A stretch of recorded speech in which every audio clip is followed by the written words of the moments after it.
Mandau terbang senjata mematikan suku Dayak yang berkekuatan gaib.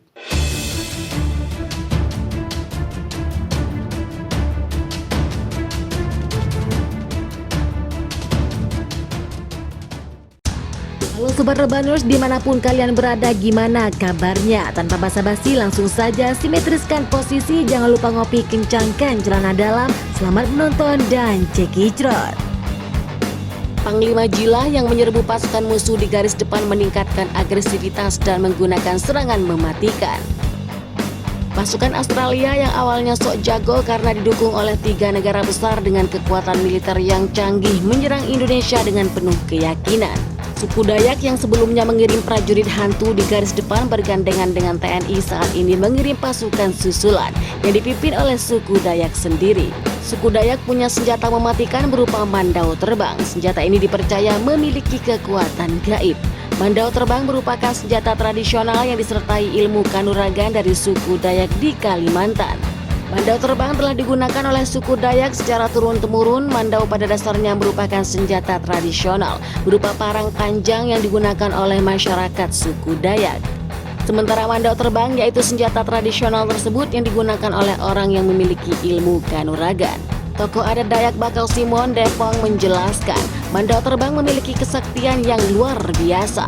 Ilmu mandau terbang ini dahulu digunakan para leluhur saat berperang untuk membantai perang musuhnya. Simon menjelaskan setiap bagian suku Dayak memiliki orang yang bisa menggunakan ilmu mandau terbang ini. Ilmu ini diwariskan secara turun-menurun, setiap kelompok anak dari suku Dayak pasti ada yang bisa. Tapi tidak semua orang, hanya orang tertentu yang memiliki kemampuan seperti itu, kata Simon.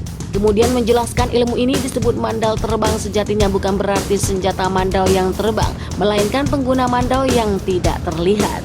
Mandau terbang memang ada fisiknya, tapi orang yang memegang mandau tidak terlihat musuh. Lebih lanjut, Simon menjelaskan bahwa ada 2 jenis ilmu terbang, keduanya memiliki tingkatan kekuatan yang berbeda. Yang pertama itu adalah orang yang bersangkutan sendiri punya ilmu terbang kekuatan manusia itu, yang digunakan untuk bisa menghilang, jadi mandau itu terlihat terbang, tapi sebenarnya orang itu memegang, tapi orangnya tidak terlihat. Orang-orang hanya lihat parang saja. Sementara jenis ilmu yang kedua berupa berada di tingkatan lebih tinggi, yaitu mendel, yang digunakan oleh bangsa jin atau makhluk tidak kasat mata. Jin tersebut merupakan sahabat dari manusia pemilik mandau itu, biasa juga disebut jin pembantunya. Jin ini yang disuruh membawa mandau untuk memotong menumpas melawan musuh. Simon mengatakan untuk memperoleh ilmu mandau terbang ini menggunakan bantuan dari bangsa jin, harus dilakukan ritual bertapa. Tapi ilmu ini juga bisa diturunkan langsung oleh leluhur jin milik keturunan keluarga, bisa dipanggil kalau keadaan mendesak. Mandau terbang hanya bisa digunakan oleh suku Dayak saat terdesak, tidak bisa digunakan untuk pamer dan tidak membunuh sembarangan orang. Jadi gimana nih pendapat Sobat Rebaners tentang ulasan tersebut? Silahkan komentar dan bertumbuh kalian. Saya pamit, jangan semangat, tetap jadi beban keluarga dan salam pengangguran.